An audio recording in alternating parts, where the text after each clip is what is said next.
Hello, everyone. We are just getting started here. We'll give everyone a minute to get settled in. And looks like we already have quite a few people on here, so thank you. So I am going to go ahead and get started and let people roll in. Hello, my name is Nicole Chapman. I'm the Director of Training and Education here at Club Caddie. Today, we are going to review our latest new features in the last quarter. And the reason we're going to help with this is we're going to show you some best practices to really streamline your facility and really make sure that these features are helping you in the best way they can. Joining me today, we have some new faces, which is exciting. We have Travis Young, which is our Enterprise Customer Success Manager.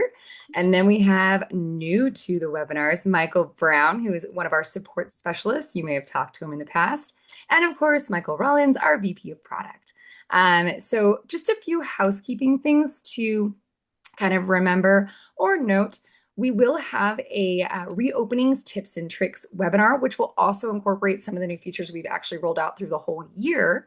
And that's going to be on March 11th. So be on the lookout for that webinar. You can find the registration already if you go to the Club Caddie page, go under resources, webinars, and you will see the registration for that.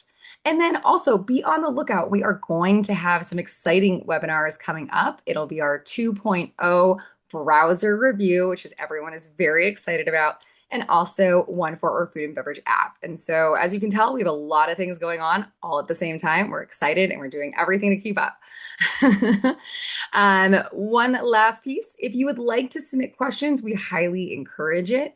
You're just going to go ahead and use the Q&A and you will get them submitted to us. We'll try and answer them. If they're not prevalent necessarily to this, we may follow up with you, or we'll spend the last 10 minutes of this meeting going over any questions that are not answered.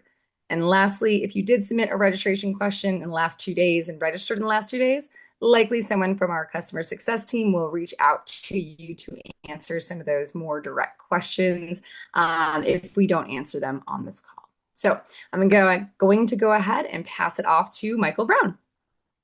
All right. Thank you, Nicole. And yes, thank you. Thank you for having me. I've been with the company here for about 3 years, but yeah, this is the first time I've been on a webinar. So I'm trying to shake off the nerves a little bit. But yeah, thank you everybody. Let me go ahead and share my screen. And let me make sure. Oh, can you see that? My screen? We see your background of beautiful rocks. That is not the right one I was trying to show. I apologize. It, Let me see this. we like doing this to the people who are first timers on the webinar. We make them go first. Exactly. What are you seeing now? We see the club caddies. You're good. Okay, perfect. All right. So I'm going to start with our new feature that is called our rack rates scheduler and also can apply to our class rates.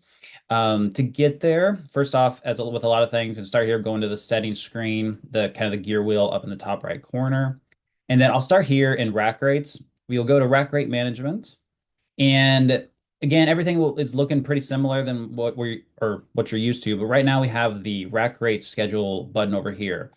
And you can click that. And what this allows you to do is, as you can kind of see here, this is just a test environment that we use. But, a lot of courses, when we get in there, we'll see dozens, if maybe at a few places, hundreds of different rack rates. What this is going to let you do is sort of condense that into a much more manageable, volume of times, hopefully create a little bit less confusion and clutter.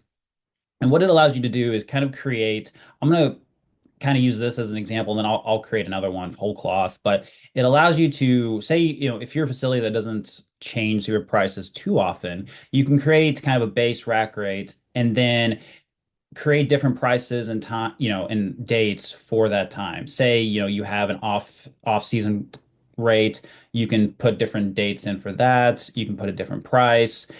Say you have a Monday rate or a Monday through Thursday rate. I mean, you're going to be able to sort of customize this for your facility. You can also customize, the price, the times that it starts.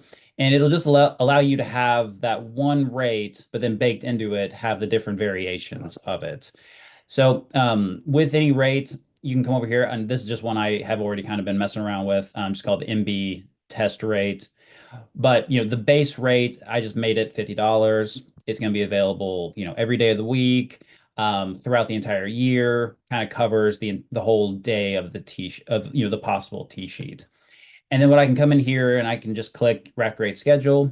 It's going to allow me to, again, create those different variations. So say this is just my normal rack rate, but I wanted to say maybe on the weekends, I'm going to bump up the price just a little bit. I can come in here and I can put the price in here. Make sure you're always selecting the different, if there's going to be specific days of the week you want it to apply to, make sure you select that. I'll make this a weekend rate. And then this was kind of a test for a holiday rate, and I'll kind of come back to that. But again, say I want this to start, today's what, February 11th. So maybe like the season's going to start April 1st, and then kind of our peak season is going to run through, maybe the end of September. And then again, you're able to customize the time. So, maybe this is going to be, say this is going to be my entire day. So I'll do, 7 a.m. to 7 p.m. Click save. And then what that's now going to do is, if I go into the T sheet, I'm going to pick a day during now on the weekend.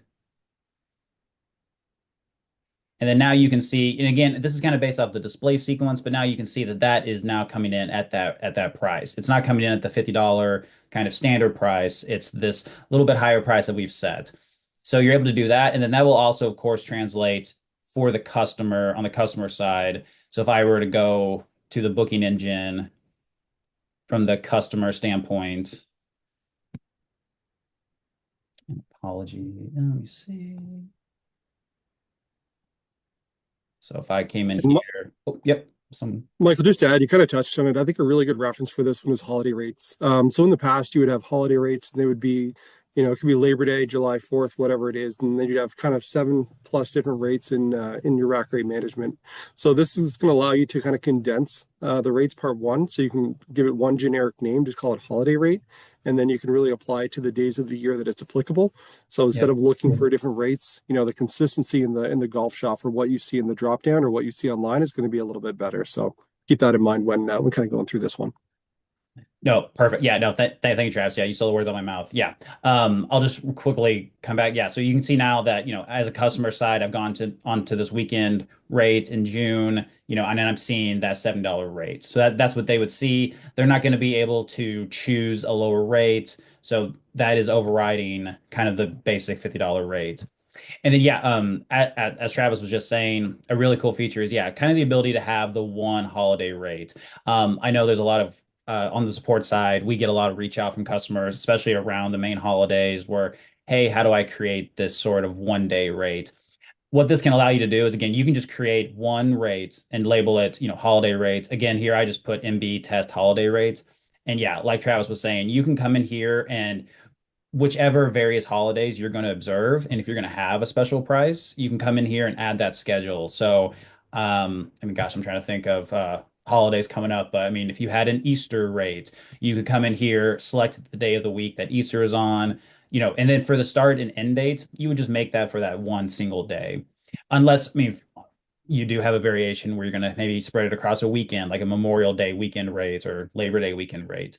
But you would just set it for that day, that one date, set your time parameters, and then again, that will change and override that price of that rate on that holiday. So again, you could put that all of those different dates here for your different holidays, and you would just have that one rate. Again, kind of condenses everything, makes it hopefully a lot more simple for you. And then I should clarify too. This is all everything that we were just talking about is also available for class rates.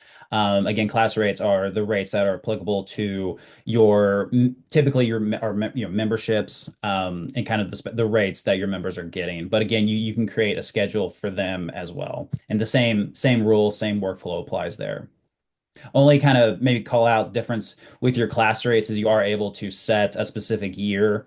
One thing we always kind of advise, especially with class rates, is typically prices on those aren't fluctuating much. And so just to eliminate some confusion, to set your years, like, this rate right here, we have it set out to 2099.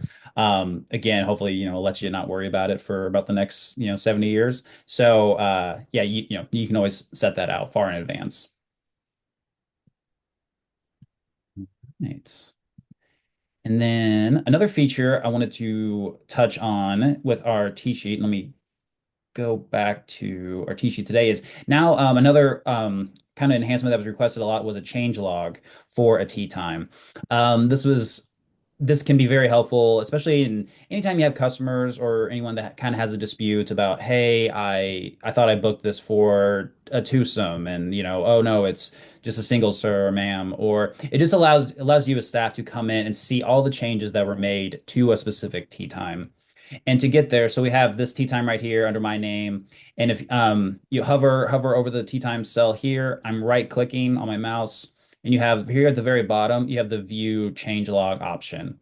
You click that, and then you can see here, again, kind of starting down here, this is when the booking was first added. And you can see, another cool thing is you can see the staff member or who made any kind of changes. And you can see, oh, this was, this time was changed.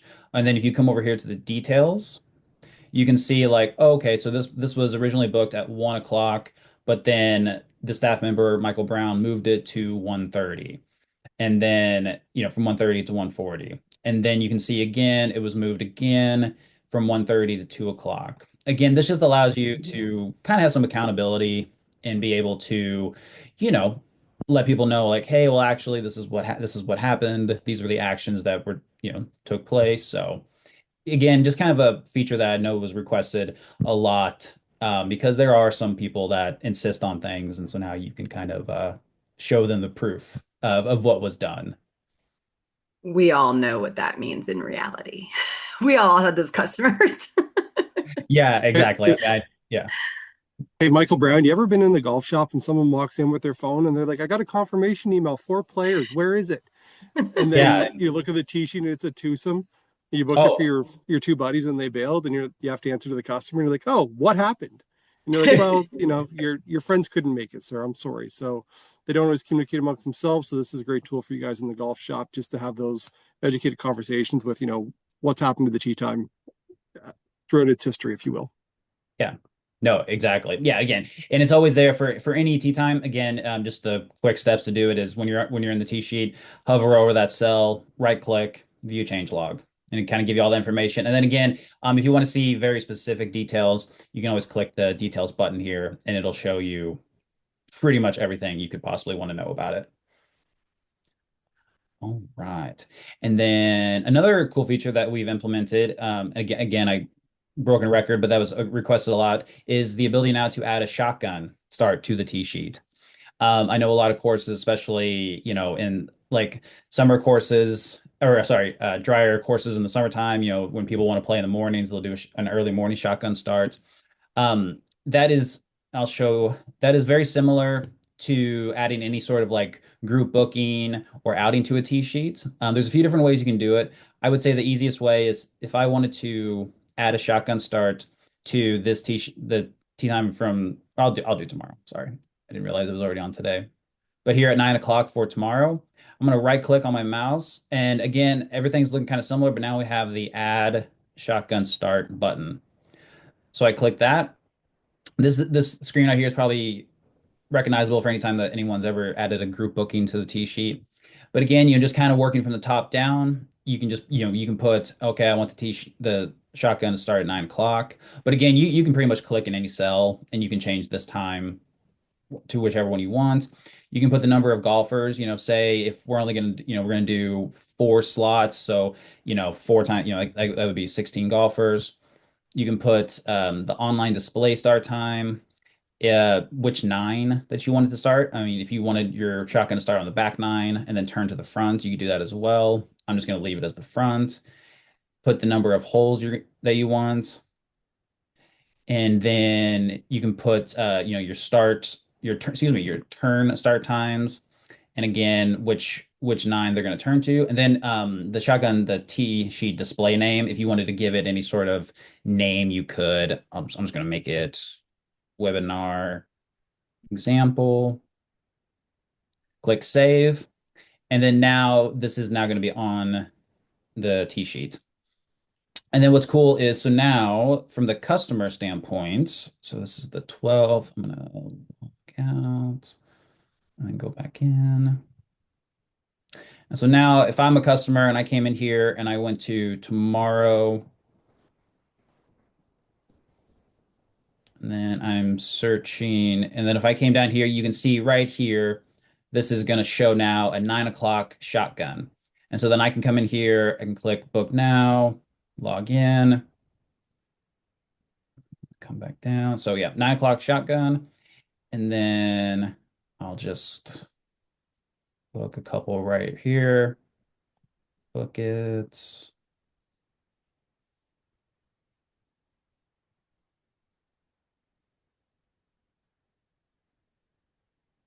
All right. So now we have that booked. All right. So now I'm going to come back. I'm going to come back in here and then we go. Now you can see that now I am booked into that shotgun start. So when people book online, that will flow back direct immediately back into your T sheet and you're able to see them right there. So again, just another option to, get, again, we know a lot of courses utilize the shotgun functionality and it was something that was requested, so we got it. Oh, Michael Brown, just a couple notes here as well. And I'll kind of get ahead of the crowd on this one. So currently you don't have the ability to do whole assignments. That is on our roadmap. I think we all want whole assignments. But the other really cool thing about the shotgun module that we have is it actually auto pairs up like twosomes. So if you have, 100 players, two twosomes booked, they're going to get paired together automatically as the shotgun fills up. So that way you don't have a shotgun with, 12 twosomes out there and you're like, well, it could have been six foursomes, right? So kind of a nice integrated feature with that one. yeah, perfect. Thank you. All right. And then my last little section I'm going to go over is another kind of highly requested feature is now we have the ability to set booking limits for customers. I know there were some courses in Florida that specifically requested this where they was having a lot of issues where the same person was booking many tea times throughout the day, kind of hogging the tea sheet or preventing others, obviously, from booking. So to enable this, you're going to go again up to the gear wheel, the settings icon in the top right corner. And then we're going to navigate down here to T-sheet settings. And then right here in this top section, make sure it'll default, but make sure you're here in the T-sheet settings tab right here. And then right here, we have the maximum number of tea times allowed per customer per time period. So I have just set one. Again, you can customize this to your liking, but you would just enter a number and then you would click the button to add a tea time limit. And then another cool feature that we can do is you can actually add an amount of time to enable this setting. So say, obviously a lot of courses, your busiest time is going to be the early morning. If you say, you only want to let a person book one tea time from, in a 4 hour period, you can add that in here. So what I did is I went ahead and added this right here where it says tea time can be booked per customer in the time period. I just put 04. This stands for 4 hours. Click add time. And so now what this is going to do is it's going to prevent me as a customer from booking a second tea time in this 4 hour period. A point of clarification is the 4 hour block starts from my first booked tea time. So say the first tea time I booked was at 9 o'clock. This is going to stretch to 1 o'clock. And then past 1 o'clock, then I would be able to book a second tea time if I wanted to. And again, just to show how this will look from the customer standpoint. And one thing another point of clarification I'm already catching myself is this only applies to online tea times. So staff can still have the flexibility to add multiple times. It gives you the flexibility to kind of control that internally. But from a customer standpoint, it would prevent them from doing it themselves. So again, we can see, so I had this one tea time at 9 o'clock on the 12th. So then if I go back and if I try to book another tea time, let's just say I try to book one at 10 o'clock.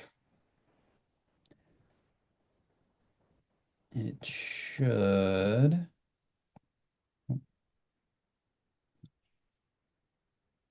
And so I'm trying to book, I'm trying to progress, and it says you have already booked and the max number of tea times for today please edit your existing bookings or change your search parameters. So again, it's not even letting me book that time.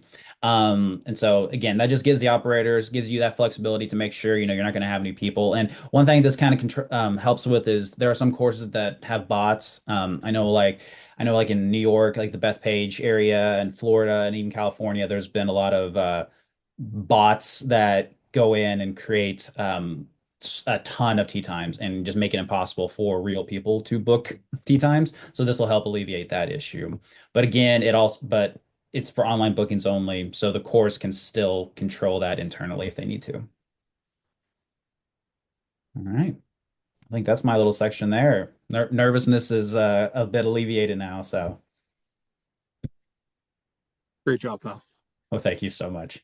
You did great for your first time. No, really, you did. One of the things we really try and remind our team as well as everyone else is we like to explain it. We really like to give use cases and examples because we understand that everyone needs a little bit of connecting the dots. But one of the things I really like to preach is that we work with so many different kinds of facilities. You would be amazed. We've all come from the green grass side and we've worked in different facilities, but the requests that come in are very interesting depending on how a facility is run. So we do the best we can to create these features for as many customers as possible.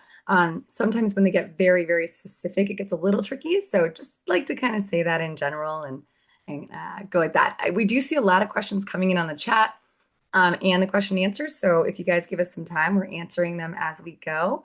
And just wanted to let you guys know we are continuing to do that. But I think it's Travis. You're up next. Yeah. Awesome. Yeah, thanks, Nicole. So I'm gonna start out with a little short story. So, like Nicole mentioned, background's golf operations, and I'm located up here in Canada. So typically we would place our spring orders in the fall, order all our product, and then it shows up in the spring. Well, one year we had a lot of snow and there's a lot of orders at the distribution center in Ontario, and some of my suppliers decided to ship everything early. And so I walked in the golf course one day and there's like 100 boxes. And that's kind of where we're going to go with my portion. We're going to talk about a purchase order module, just to let you guys help manage. What's coming to the golf shop. What you're waiting for. Did you get everything you ordered? And if, just keep track of in real time. So we're going to start with settings, and then we're going to go inventory center, and you're going to have the purchase order module. One thing to note about this is permission based. So if you don't see it, just make a note that it might not be available for your particular role, if you will. So to get things started, we're going to click on purchase orders, and there's kind of two components to this. So creating purchase orders, I think is pretty straightforward, but before you kind of get going, let's just talk about your vendors. So you're going to want to make sure you have a list of your vendors already imported into Club Caddie, or if you want to add them here as well, you can do so. And then the other kind of component to consider along the way is when you're looking at your items. So earlier today, I added the Pro V1 left dash, just released to the public. And we're going to go view edit. And then right down here, you'll notice currently there's no vendor attached. So I'm just going to want to make sure I have this attached to Titleist, and we're going to go update. And now when I create my purchase orders, we'll be able to essentially tie that item to the purchase order. So to create a new purchase order, right hand side, we have a new purchase order button. We're going to talk through this. PO number. We're going to go, let's go to the webinar test. You can control the dates here as well. New characters. We'll go here. You can also monitor the ship date. I doubt Titleist is shipping today, but we'll give it a go. And this is really important here as well. So we kind of mentioned with your vendors. So when we come to search your items, it's only going to display items that are for Titleist. You can also put your email address in here as well. Comments, we're going to call this our spring order. And we can also control the status here as well. So issue, partial, back ordered. And then let's look for that. We'll just type Titleist to show you guys everything that populates. So this is everything in the software that is currently tied to the Titleist. And there's the left dash. So we're going to click on add item. We're just going to call this is inventories, not special order. I know Titleist has like their 3+1 promo coming up. So if that's something you want to include, break down your special orders, you can do that as well. Quantity order, we'll go 48 dozen. Unit cost, we'll go $45. Sounds about close. It might be low. And then we can hit submit.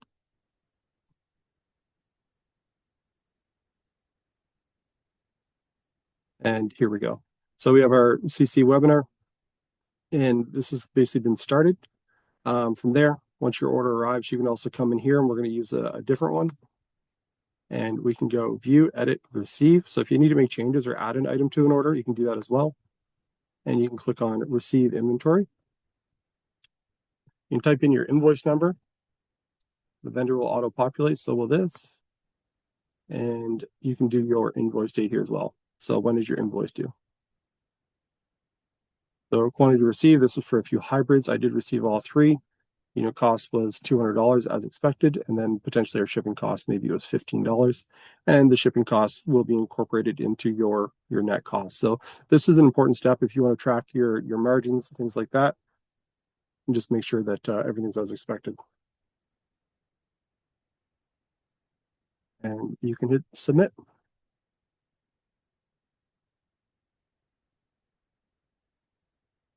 From here, once your purchase order is closed, you also have a history of closed purchase orders. You can kind of see what you've already received, and then you can kind of monitor, what you're expecting in the future. So, yeah, so that's at your disposal. Feel free to get in there and take a look and start putting your inventory in for those spring orders for the northern courses. One quick interruption. Apologies, everyone. We thought we were responding in the chat, but we were responding to each other and just had to toggle on a different setting so that everyone can see our answers. So you'll start to see that as copy and paste. But moving forward, we are getting your questions and we will answer them. Sorry about that. Sure. Nicole, did I miss any that are kind of pertinent to purchase orders? No, I think the biggest thing is this is something that we have spent a lot of time updating and really making more robust. So if you haven't had a chance to really dive into this, please do. We have been incrementally adding new features, and actually one of my tasks is to create a really more in-depth knowledge-based article to overview this a little bit more thoroughly with different variables and things like that. So be on the lookout. Perfect. So we're going to transition and go into register settings, and we're going to go to the third tab here, which is loyalty. So originally we had a loyalty program, and essentially it's been revamped, so that we're calling this 2.0 or version 2. A couple of different things to kind of consider with your loyalty program. Who can collect loyalty points rather. So you have the option to make loyalty program available for your members or for all of the customers in the sorry, I just saw one of the chats. Or you can make it available to everyone in your software, so all the customers. So what does that mean? Essentially, the loyal program customer methodology. So you can come up here, make it customer wide, or you can make it class specific. So if you have platinum members, for example, then maybe they can only receive loyalty points. Or if you want to go customer wide, you can do that as well. So this is kind of where we're going to start. And then the next question is, what items are available for loyalty points? Do you want to make it available for everything in your software, everything that you sell through the register, or do you want to do item specific? So that's your option here. Club wide will include everything, or we can go inventory specific, and you can choose kind of what that strategy looks like. And we'll touch on this really quick. So I kind of mentioned the membership class level, so you can come in here. And then you can basically just choose like eligible for loyalty and turn this offer on if needed.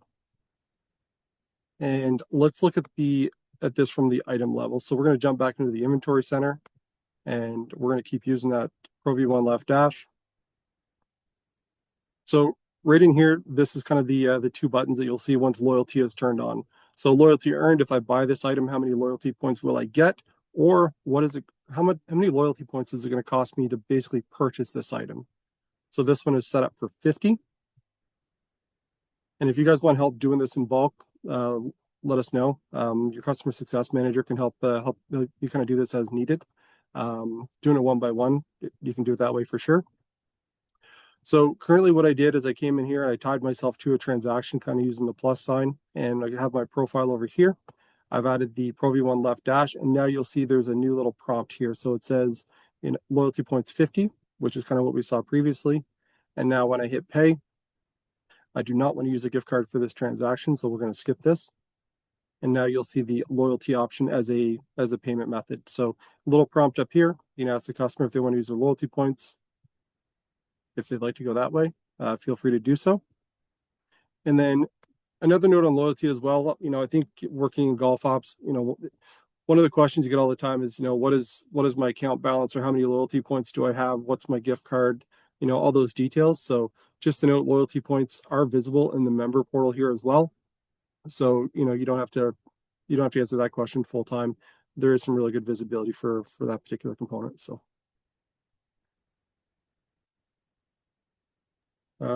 any questions on loyalty? Nicole, do you see anything in the chat? No, I just wanted to say that is an epic profile picture, just to throw that out there. It's too good. But with that said, the other things I like for all you salespeople or looking for create urgency and things like that, these loyalty reward programs, things like this, these are great things to add to your current offerings that maybe entice people, or you maybe have items you really want people to focus on purchasing. So helps kind of move inventory possibly. So as we go through these features, I like to try and explain, the multitude of reasons you may want to use them. And if you have, unique ones that you've created or utilized it for that are creative, like please let us know. We'll include them as helpful kind of guidance in our knowledge base, and you can help other people in the same kind of realm. So I always like to share that as well. Yeah, absolutely. And with loyalty, you have the option to go dollar for dollar if you'd like. You can make a percentage. You have some basic flexibility in what the program looks like. But yeah, that's something you guys want to implement. It's totally at your disposal. Let us know. We can help you set it up as well. So, Well, we do have some questions coming in about loyalty, so we might as well ask. How do you enable the loyalty points preview when an item is sitting in the register? And then can you use loyalty on green fees? And it's an inventory item, so I believe that would be the case. yeah, correct. So as long as it's set up in inventory with like a redemption, basically point value, you should be all set. So right here, you can see the value on that particular item. So just to kind of review the entire workflow for what this looks like, I'm going to go search. I'm going to get a bunch of profiles. Let's go with this one. So my profile has been attached to the transaction. Then as soon as you add the item, this is going to appear automatically. So I feel like the visibility is really good on the redemption there as well.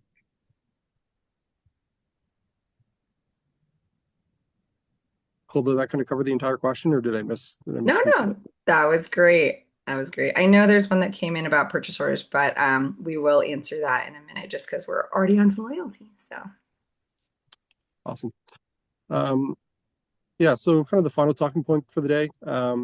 We get a lot of feedback, from the F&B side of the operation as well. Let's go to register settings, and we're going to go to departments. And essentially, we've now enabled the ability to basically print tickets at multiple locations. So within your departments, if you want to come down to F&B, for example, you can choose what happens to your tickets and where they're going. So basically, when I look at this kitchen item, we're going to go to food. This particular one doesn't have a printer set up, but you could set this up so it's going to be kitchen. And then if you wanted to go to side printer as well, now this item is actually going to send to two different separate locations. So I think the real world application for this is when it comes to like a hot station and a cold station, both kind of locations need to know what to prep, so you can send the tickets to both spots. The different departments can kind of prepare the food, and work together. It's a little bit more seamlessly. So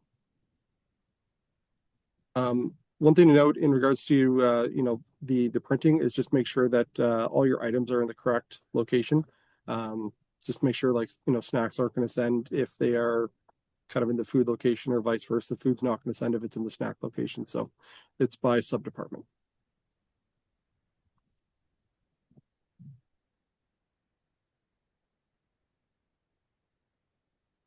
So nothing too crazy there, but like I said, Nicole kind of mentioned we get a lot of feedback. This is kind of one that you asked, and we listened. And if that's something you guys need to do, let us know. We'll help you out.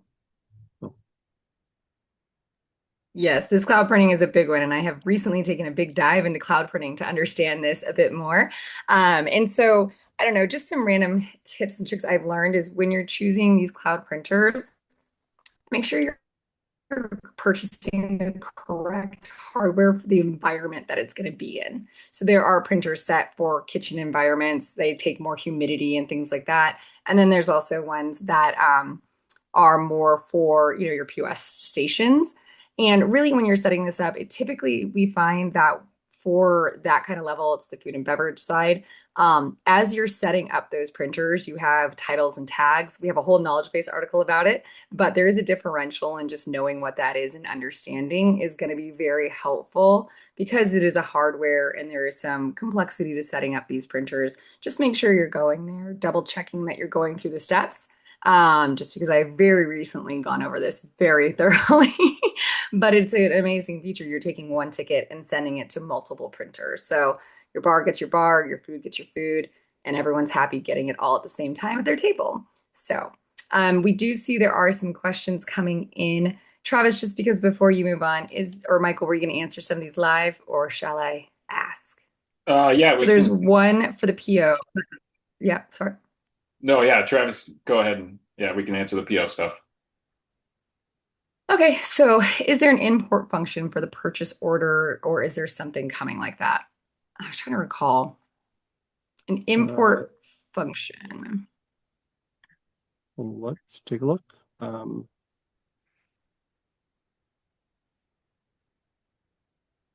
Michael Rollins, I don't believe so currently. Um, we do have the ability to import your vendor list, which is kind of a nice little time saver. I don't believe there's anything for purchase orders. That's correct. Yep. Yeah. No import for POs. They would have to be made within Club Caddy. Yep. Um, there's another Thank question that you. came in that as soon as And the it customer selected, looks, oh, sorry, Nicole. Um, Basically no, the no, go question, ahead. if a customer selected, is there a way to find out how many loyalty points that customer has? You can open the customer profile right from the register and kind of preview it from there. Um, why talk about it when we can see it? So within the profile, I know I just kind of ripped through that, but I just went to customers and pulled on my profile. But you'll have the loyalty history here as well. And Travis, I might be wrong, but I think the question was also when you're in the register, is there a way to do that? And you can also, as long as the tab is assigned to the customer, like if you right click and then view profile, the very top option, that'll bring up the same view, and then you can go to loyalty history. So you can do it right from the register without having to really migrate to another module or screen. Yeah. Thanks, Michael.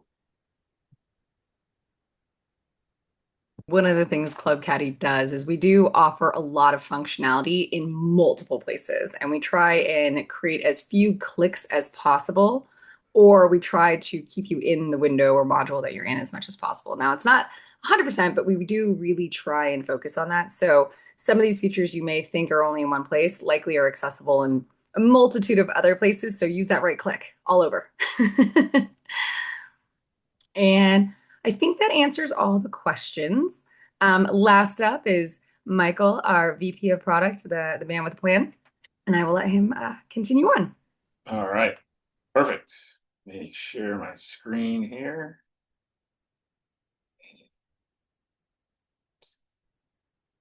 There we go. Can everybody see that? You're good. Perfect. Okay. So we're going to talk about some of the back-end settings and a few things on membership. So we're going to start in the customers module, and we're going to go here to members. So a lot of courses are just getting ready to open for the season. And one of the things that we were always concerned about going into a fresh start was making sure that our member list was up to date. We didn't want anybody that had expired memberships or didn't renew for the next year to be included in our email lists. Obviously, if they didn't have an active membership. So if we go here into billing management, we can see all of our classes. Obviously, on our demo course, we have quite a few. But if I see here our $0 membership, There's been 163 lifetime assignments, and there's currently 149 that are active. So if I click in here, I can see that Angelo Arca is expired from this class. So I would want to make sure that he is not still living in our member list. And one thing to point out, I think I point this out almost every time I'm on a webinar, is this expanded view report. If you click into this, you get a nice download, includes a lot of information about your membership. And you can see here I have Angelo highlighted. You can see in column L here, this is the expiration date. So Angelo expired yesterday, so we would want to make sure that he's not in our current active member list. So if I go to the member list and I search for Angelo, looks like he's still here. He's got his membership ID of 1023. And if we go into his profile, this load up and we go to member info, there we go. He's got 2 expired membership classes. They both expired yesterday. So what we can do now is we can go ahead and delete him from our member list. So we just go to action and delete. And Angelo is no longer a member. So if we go into customers and we search for Angelo, he still appears here in our regular customer list. If we go back into members, he is no longer there. So if he wanted to sign up again, you could. He would still maintain his same membership number. You'd still be able to see all of his previous invoices, things like that. But he would have to sign up again through the customers module. The same thing goes for sub members. So if we look for myself, we can see here 1378 is my member ID. And I have a sub member, which would be my little brother. And he's got 2 kids and a wife, and he's over 30, so he cannot be a sub member for me anymore. So I'm going to go into my account and going to go into membership and sub members. And James will appear here. Apparently John Rahm is a sub member for me too, so that's cool. But we'll just delete James as a sub member. So from there, James has been removed from the member list, and then he can go ahead and get his own primary membership if he wanted to. So yeah, really keeping your member database clean, especially going into a new season, something that's really important. And we have a couple new tools to make it a little bit easier. Previously, it was pretty difficult to convert a sub member to a primary member. And it was even more difficult to get expired members off of your active member list. So yeah, that was new, I think in 5.4.34. So the newest version as of today. Next, we're going to keep on the membership topic. And if we go into membership settings and late fees, if anybody does late fees, we have a few new options here. We go into add, and we have our percentage late fee. You can see these new fields here for don't bill if the charge calculated is less than a certain amount. So if we wanted to say, if the late fee is going to be less than $5, don't bill them the late fee, right? We don't want to nickel and dime our members. And then we could also put in a minimum amount to charge. We could put that as 5 as well. And then we have that same don't bill if the overdue balance is less than. So if someone's got an overdue balance of $10, we don't want to bill a late fee. Maybe the late fee that you have is $50. And if they have a balance overdue that's less than 10, we're not going to bill that late fee for them. Michael, So, just to kind of confirm for everyone on the call, late fee, the late fee will be billed on the invoice total, correct? the late fee will be billed on the invoice total if it's percent, right? Perfect. Yeah, I think that's worth noting. If your bill's $300 and you get it down to, $10, well, you keep in mind your late fee of like 5% is going to be a $15 charge. It's not going to be based off, whatever the remaining balance is or what's left. So one thing to Yep. note when it comes to late fees. And Yeah, as for sure. and as a previous membership director that filtered a lot of those kinds of calls, how could you charge me a late fee? It was only $1. Anyways, this really helps facilitate that issue. And so it's a little feature, but it creates big results for your staff, your accounting department, and things like that if you have that. So Yep. Yeah, for sure. So we are going to keep it in the membership settings and show you a really cool tool that we came out with here. This last line for allowing date-specific ledger adjustments. So this has been probably the most requested feature for really the last 5 years, being able to make adjustments on member accounts in the past. So if we go into my profile here and we go to my ledger, we can see that I have quite the balance here, 49,000. And if I want to make an adjustment on my account, we can see here, I can now select a date. So maybe we'll do it for January 30th, and this is going to be a credit for $25,000. I won the January club tournament.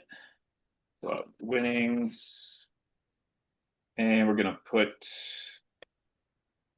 chart of accounts there, and we would want to consider this against my previous invoice, get that balanced out. So we go okay, and then this would show on the invoices as the date that I selected in the past. It shows February 9th here. Where did that go? There it is. Oh, so there we go, January 30th. It actually threw me off because I had another charge. So it shows here in the past, and that would affect my invoice for January. Another thing to keep in mind for these adjustments is we want to, if you use QuickBooks or use the GL code report, would be required chart of accounts for member ledger adjustments. Especially if you're syncing with QuickBooks, it's quite the pain to go back and unsync and resync days and have us add a chart of accounts for an adjustment. So if you do that, likely want this toggled on. Okay, last one, we're going to get out of membership a little bit, and we're going to talk about promo codes. So this was something that we released a while ago. It was mainly for Black Friday, but we do have promo codes now. So we see promo codes management, and we got a couple Black Friday ones, and then we have this new promo code for online and for register. And if I add a promo code, essentially you can create whatever you want, title it whatever you want, and then you would select the discount type that it's tied to. So important to keep in mind that you need to have discount types set up in order to create a promo code, right? We create a promo code and we tie it to a discount type. So I'm going to show you what that looks like here in the register. We have a tab here for some Pro V1s. And if I right click and I can apply promo code, and we'll go PC123, it applies that event discount that promo code is tied to. And then we also have in the customer portal or the voucher sale module, Travis, I think I need you to get you to make me a profile picture here. Mine's not quite as cool as yours. If we go to buy a gift card, we're going to do a membership payment, and we're going to put in that PC123 was the code. So now I just bought a $100 voucher for $80.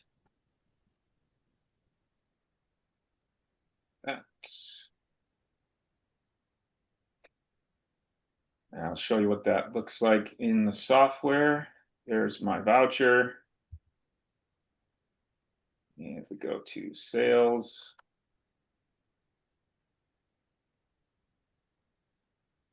there it is. So you can see there's $100 subtotal with a $20 discount.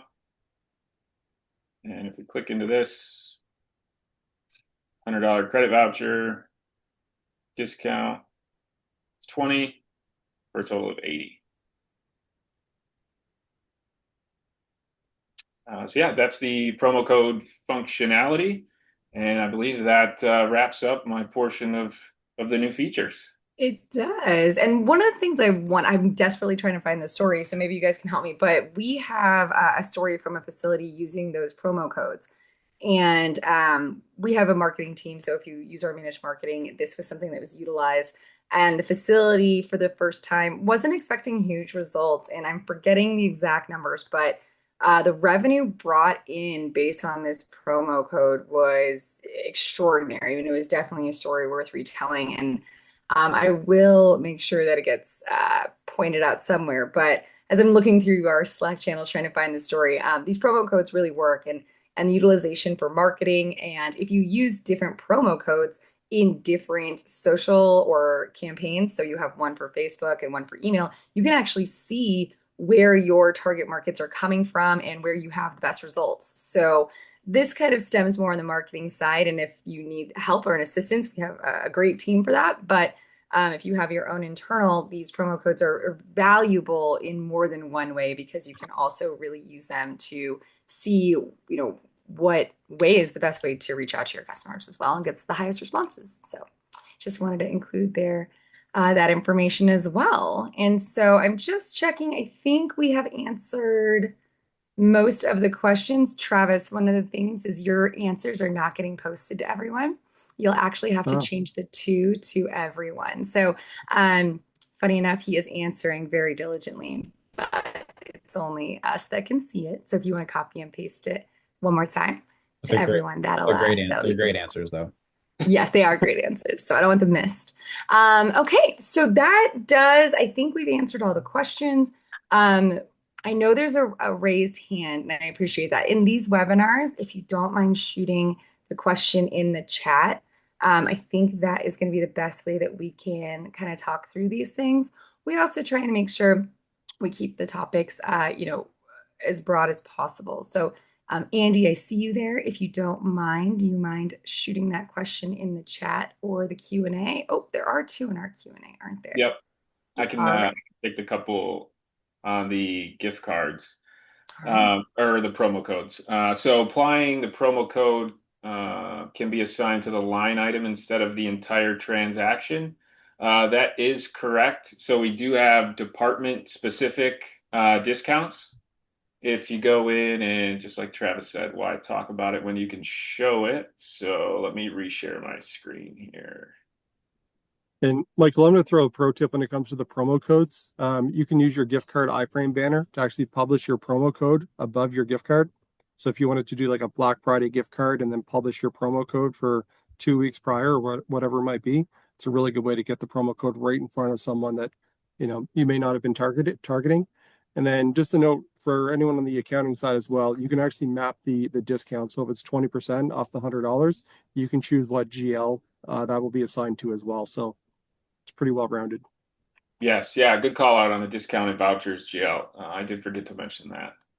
But so the question was, can promo codes be assigned to the line item instead of the entire transaction? That would answer would be yes, because we have the department rules for discounts.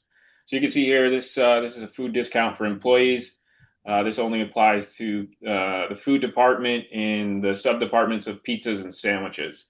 So if you tied a promo code to this discount rule, the promo code essentially would only be good for pizzas and sandwiches. Uh, and again, you can add as many rules as you want here, or as few. Michael, Michael, while you're there, can you click on the discount schedule as well? There was a question about the date range for the promo codes. Correct. Yeah. So the Uh, question was, does a promo code have a date range they can be assigned to? So this is kind of your answer for that. If I yeah. understand the question correctly. Correct. Yeah. So for like Black Friday, maybe people only wanted it on Black Friday, right? So you could have the Black Friday discount only available on Friday. Let's see here. All right, we have another question as well. So if a member guest gets 25% off the rate, is the best way to do that using the percent off, or should I have a rate set up for that? And thank you. Yeah, I most likely set up a guest rate. that's correct. Yeah, so discount would not be the way that we would recommend giving member guests 25% off the rate because we do have an entire guest rate builder here, just like rack rates and class rates. You can set up rates that are specific to guests of members of a certain type. So you can see here we have member guest 18 holes riding. This is for our signature gold class. And we can also, let me move this out here. We can edit what class types are available for this guest rate. So you don't have to create a guest rate for every class. You can create one guest rate and have it applied to multiple classes. And Michael, just to expand on how this works, in daily use, if you're in the golf shop and player one is a member, then player two, three, and four will have the option of these guest rates. And then the other side, through online as well, if player one, whoever's making the booking is a member, they will have access to those guest rates. So there's some pretty strict guidelines on who those guest rates are available to. So no one in the golf shop could accidentally give a guest rate to someone who's not a guest or not playing with a member. Yep. Yeah. So in this example, I am a member and I have a season pass, and then my guests, the anonymous players, would get this 24 season pass guest rate, which is not available without a member being tied to the tee time. All right, you guys, I have to admit, this is the most engagement we've ever had on a webinar, and it's really exciting. We love the questions and we love to answer them because we want to make you guys as powerful users as possible. Also, as someone that helps maintain the knowledge base, I do want to remind everyone we do, and we are constantly trying to build more and more knowledge base articles to help you go through this. We understand that they're pretty general and kind of a catch-all, but if you do have more specific questions, we're always here for you. But we do try and say, if you need just a quick help, you might be able to find it there. If you don't find it there, let us know and we will add it. That I can promise you. It's a big list right now because we have so many new things rolling out. We're playing a little bit of catch up, but just know that's what we're here for. And then again, I want to thank our panelists here, Travis, Michael, and Michael. Thank you all so much for joining. We are coming to the conclusion of our webinar here.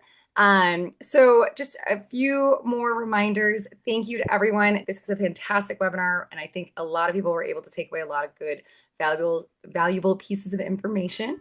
We'll look out for those up and coming webinars as well.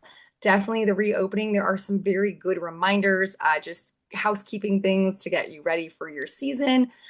There is going to be a questionnaire that you guys are going to receive after this. So if you could take a moment and fill that out and give us some feedback, we would love to hear from you.